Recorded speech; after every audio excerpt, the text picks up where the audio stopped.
USPCC back again for another How to Play. Today we are going to be exploring some Lost Cities. This is the original game by Cosmos and Rainer Knizia, who, if you watch my How to Plays, you'll hear that name a lot because he has done like hundreds of games and a lot of them card games. This is a specifically, if I can speak, a two-player game, and you have these 5 spots here. These are 5 expeditions or lost cities that you're going to be visiting, and what you get is a stack of cards that has, what is it, 60 cards, I believe it is. 72 cards. 54 of them are expedition cards, and which look like this. They're numbered 2 through 10, and you also get in each one 3 of these wager cards, they're called. There's no number 1. This is a 6 suit. If you want, you can flip over to this side, play a variant, which includes 6 suits instead of 5. We won't do that for now. We'll just go with the base game. It's a nice little sturdy fold-up board. And these are the cards. Each player is going to get a hand of 8 cards to start off with. And I'll show you these cards here as well. You're going to be obviously keeping them secret to yourself. It's not public information, but I'll just display them so you can see what we have. And the rest of the cards, each player is going to get 8 cards. The rest go into a draw pile. Of course, if you're looking for a game that can play more than 2 players, you're probably going to want to look at Lost Cities Rivals, which I will do in a separate video alongside this. So stay tuned for that. In this game, what you're trying to do is form expedition routes that, when you subtract the expedition cost, there's a cost to these expeditions, you will actually make some money, essentially. And those expeditions are going to be the cards that you lay in a row off of each one of these starting points, these colors. And you're going to be drawing cards and then playing cards. Fairly straightforward. This is a very popular game, as I mentioned. And they say whoever is the oldest begins, or you can choose whoever you want. And, of course, you're only going to be playing cards on your side of the board. And you have to play one of the cards from your hand on your turn. And only after that you're allowed to draw 1 new card.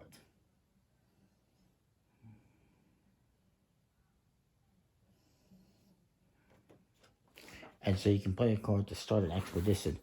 These wager cards can only be used at the start. So I would play one here to start off this expedition. And then I could draw a card to draw back up. And then my opponent's going to go. Maybe he's going to start on this expedition. And he'll draw a card. And then I can play another one. I have another wager card, so I might as well add it here. Oops. And I'll draw again. And then my opponent's going to go. He's going to go off this one as well. I'll try to move these out of the way. And then he's going to draw a card. And I will play next. I guess I'll start on these pyramid ones. The desert, I guess it is. I guess it's a desert, pyramid, ice, water, forest, and this is like volcano lava. I don't know what the purple one is. Maybe space. I don't recall. Maybe we'll look at that in a minute. Or maybe it's just more fancy. It looks like it's planet, is what it is. Alien planet. Anyway, you're going to continue doing that, going back and forth. Maybe I'll add another one here. I guess actually it was his turn. I'll play one here, perhaps. And we'll draw a card. And you're going to keep playing cards off of these different sets. You're always going to be playing, when you play, you're going to be playing cards on here that are high. So if I play this 8, I only have the 9 and 10. I can play this, so I'm not going to do that. Instead, I guess I could start this blue one with a 4. These wager cards you can only use at the beginning. They're kind of like a 1 or a 0. You can never add them after the fact. And you're going to keep doing that, going back and forth. The other thing you could do is, if you can't or don't want to place a card, is you can make a discard. So, you know, maybe I don't want this white one right now, so I'm going to discard it and draw another card. When you discard it, you're going to discard it here in the middle. And these are going to be available to be drawn at any time by another player. So you're going to want to be careful with what you discard, because what you discard, your opponent might use. He's collecting white over there, so that might be good for him.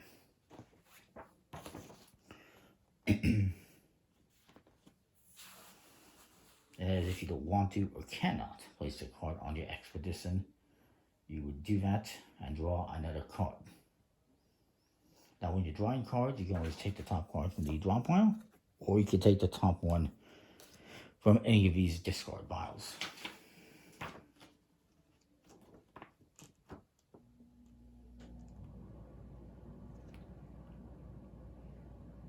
And you cannot draw the same card that you just discarded, because that would be counterproductive, I guess. Which is the same rule as other games like Uno. You can't, or maybe not Uno.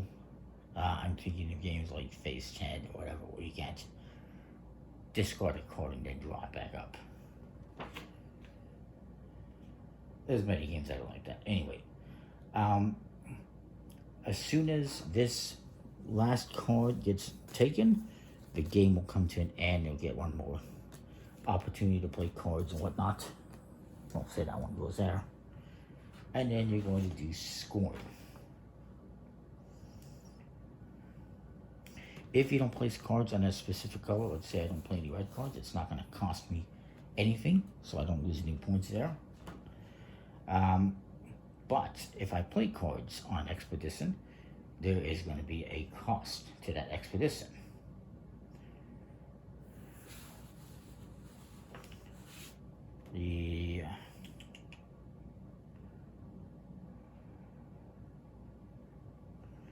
So yeah, the expedition cost is 20 points. So you're going to add up all the points at each expedition. Let's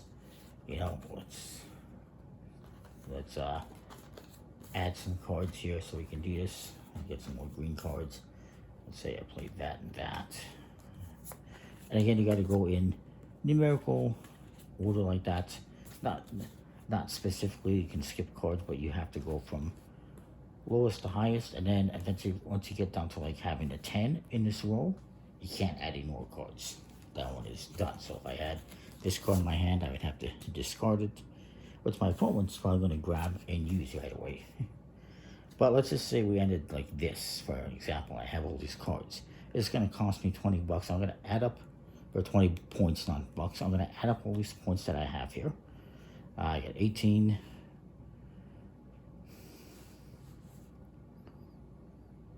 32 points. These cards, the wager cards, will double and triple my score, if I recall correctly.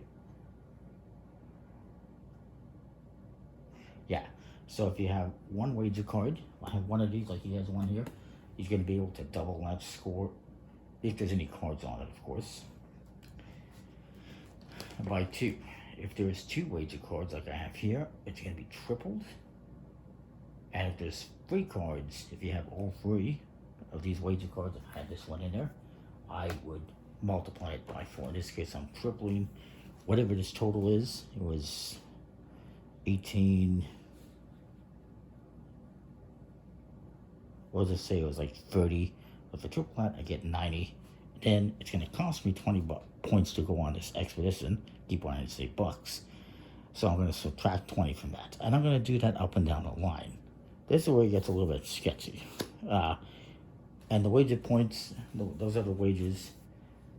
You also will get bonus points if you have 8 or more cards. I got 3, 4, 5, 6, 7. So I would not get bonus points there. But if I have 8 or more cards on one expedition, you get an extra 20 points.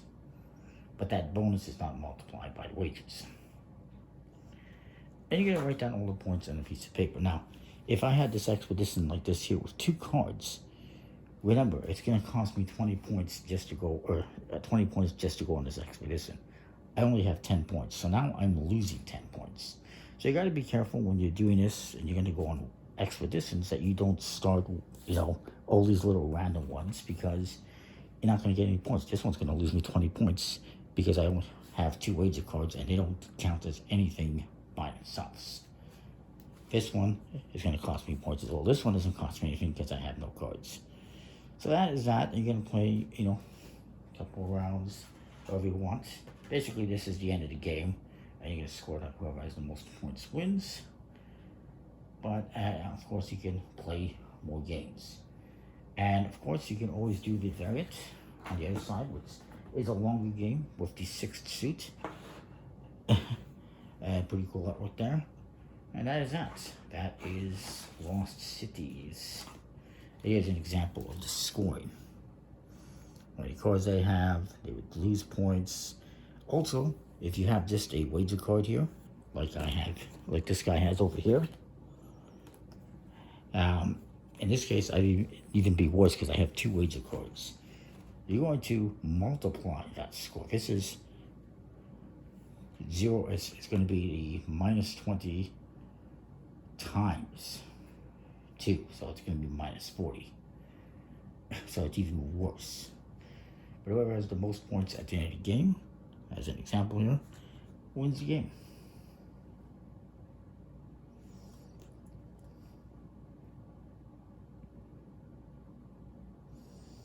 So yeah, you gotta be careful with that. So you don't want to have just an expedition like this. I don't want to have just these here, because then I'm tripling my expedition costs and not getting any points in return. So it's going to be negative 60. Bad. Anyways, that's just a bit of an example. Hoping it makes sense. Comment, like, subscribe, and what you think, and we'll see you next time. More. Thanks for watching.